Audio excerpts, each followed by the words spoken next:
Good morning, everyone. This is Melanie Lightbeam, and today is Friday, January 8th. This is going to be a very different video than what I normally post, and I'm putting this in the important information aspect.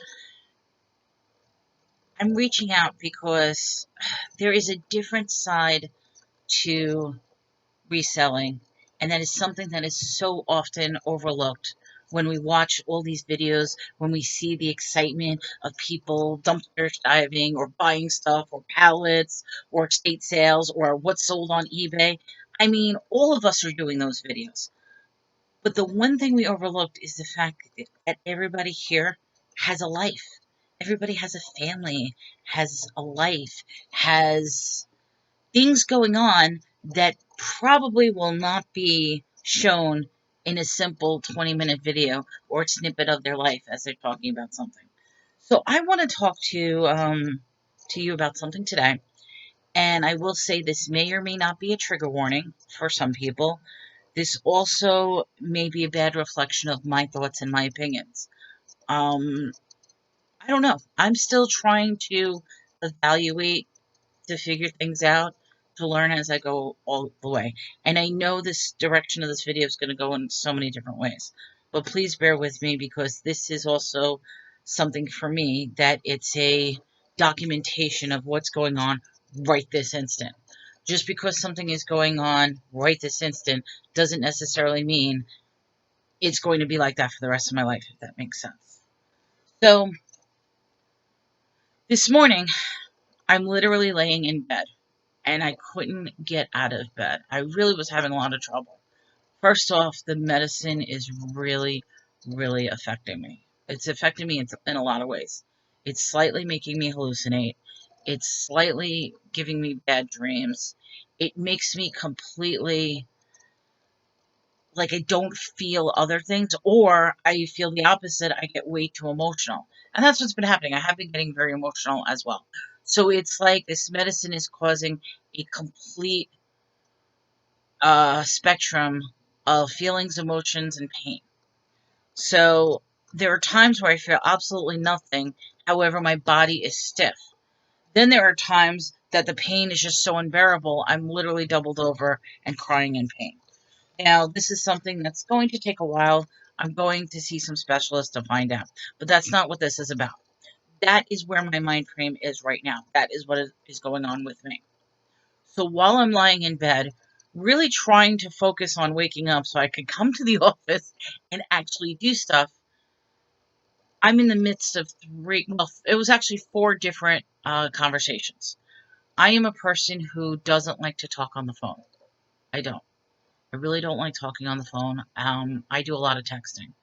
And my friends know if you need me, text me.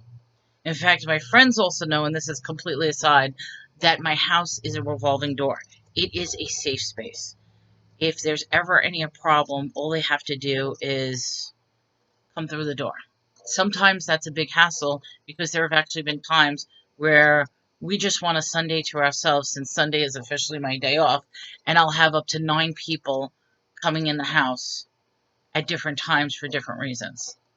But I always say to my friends, at least if you're coming over, give me a heads up, give me a text message. Just don't just knock on the door. Although sometimes it's been a blessing when I've gotten those knocks on the doors. Anyway, that's besides the point. So my house has always been a safe haven for anybody who's ever needed it. And people have needed it for many different times. As well as my my telephone. If anybody ever needs me, I tell them simply text me. The problem is, and this is a question I have to everybody else, is what happens when you really are at the max of your helping? You're at the point that you really, really can't help. You're not trained to do this. You're not capable of doing this. And you yourself are already having issues as it is. That's the boat that I feel I'm in right now. Now, first, I want to say I'm not a suicide. That's why I said this is going to be triggers. I'm not at a suicide point in my life. Never been, never have. My philosophy is quite the opposite.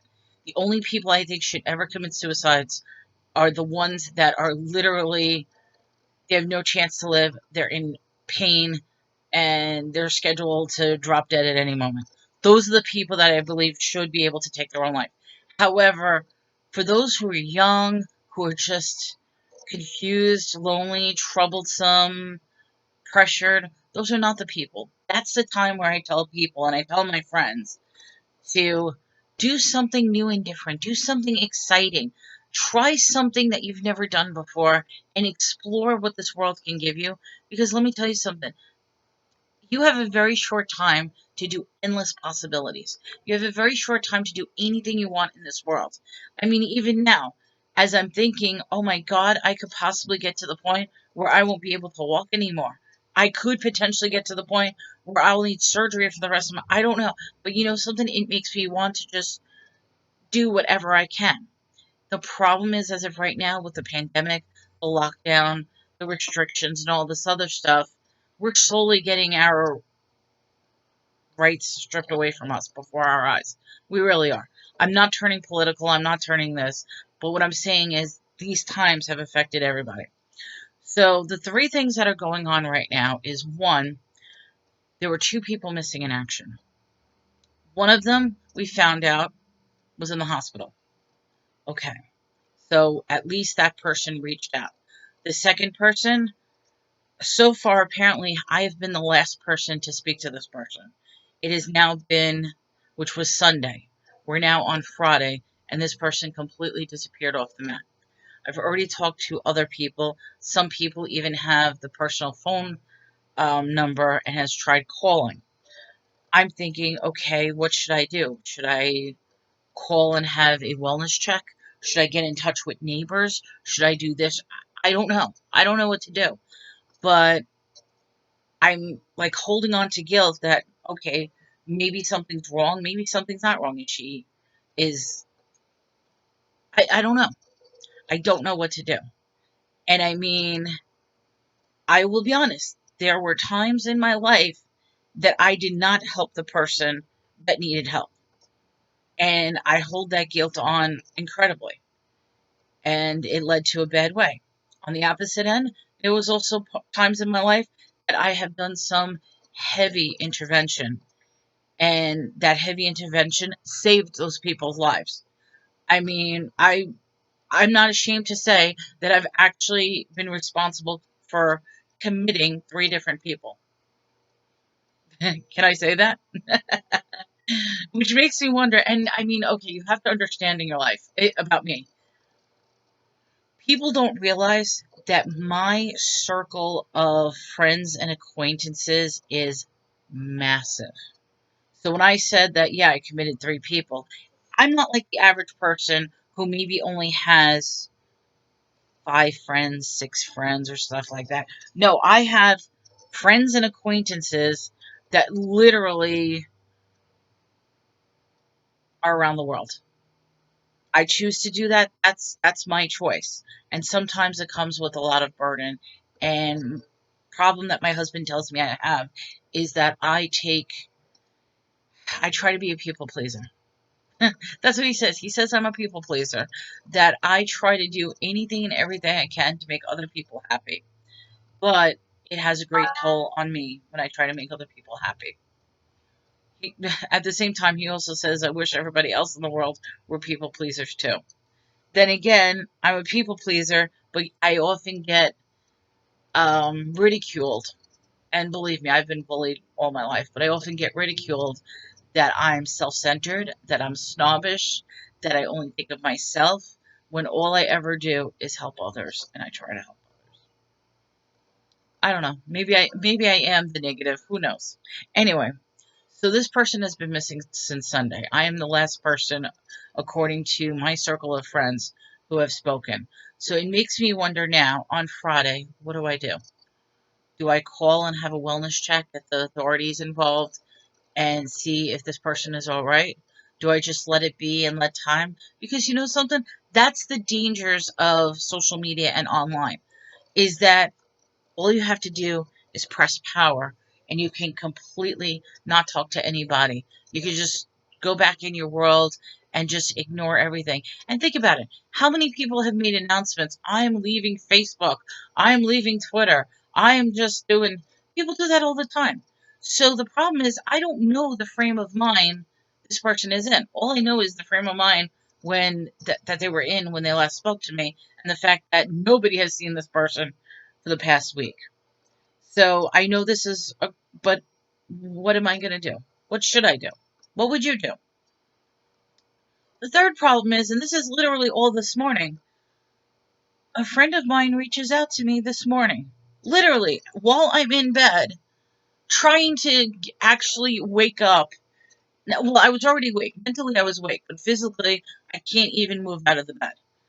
And the problem is, this person is on the road right now, so depressed in life that they want to take their 18-wheeler to the first concrete structure that they find and smash into it so that they can end their life.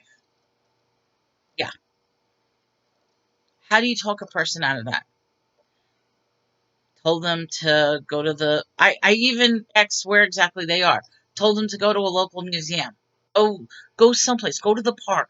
Go someplace beautiful. Stop and smell the roses moment. You have a son. You have a family. You have this and that. Why do you want to end your life?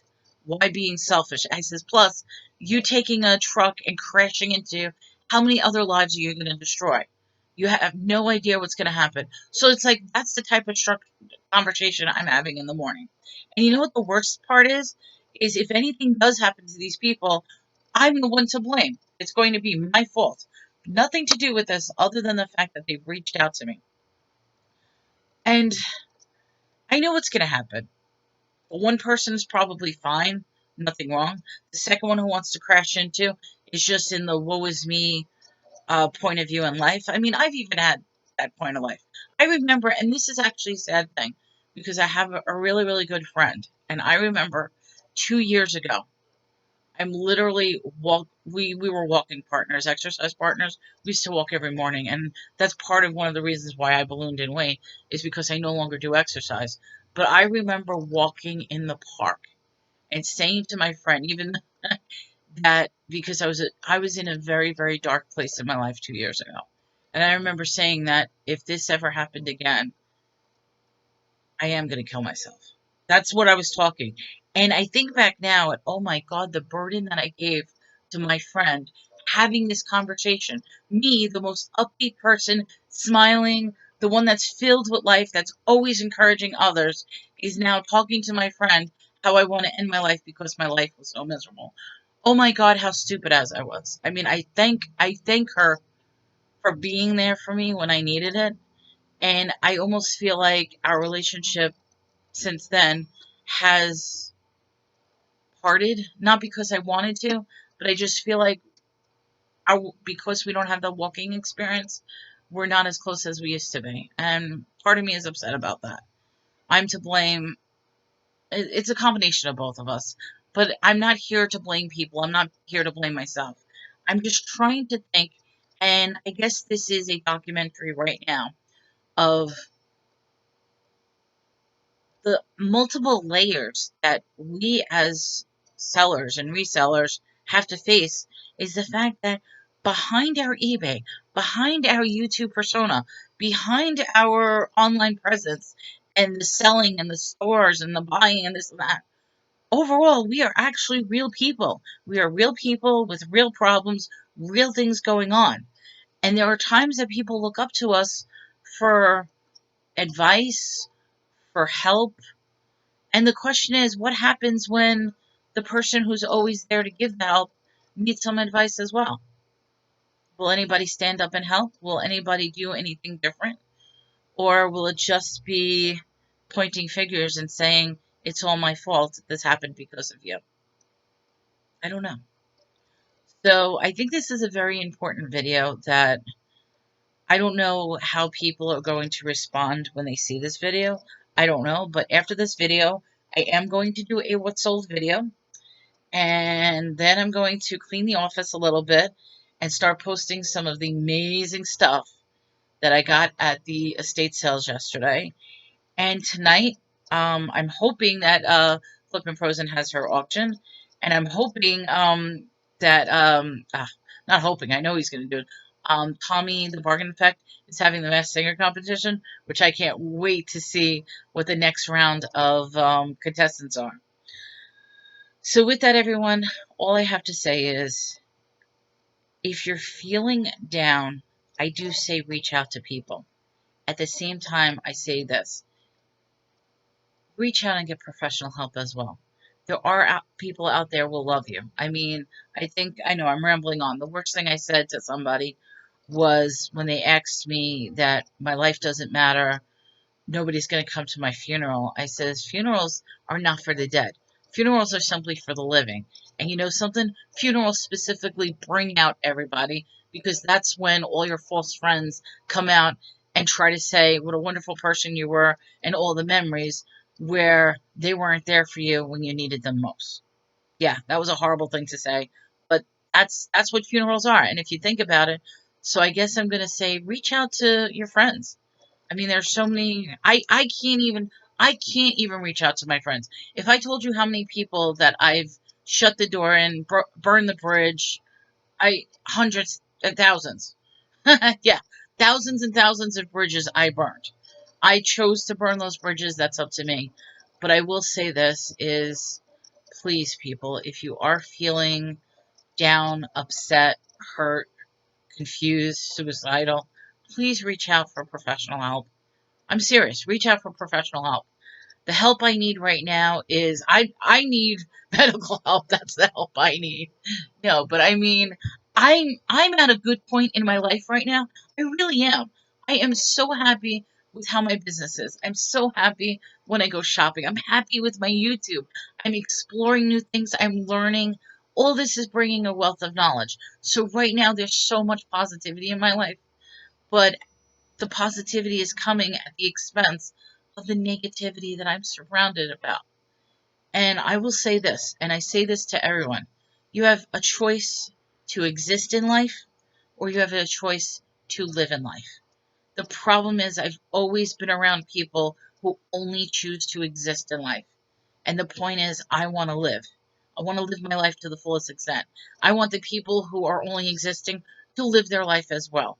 And if you just change that simple mind frame, that simple little switch in your head to choose from existing to actually living, believe me, everything will be so much better. So with that, everyone, this is Melanie from Light Beams Treasures.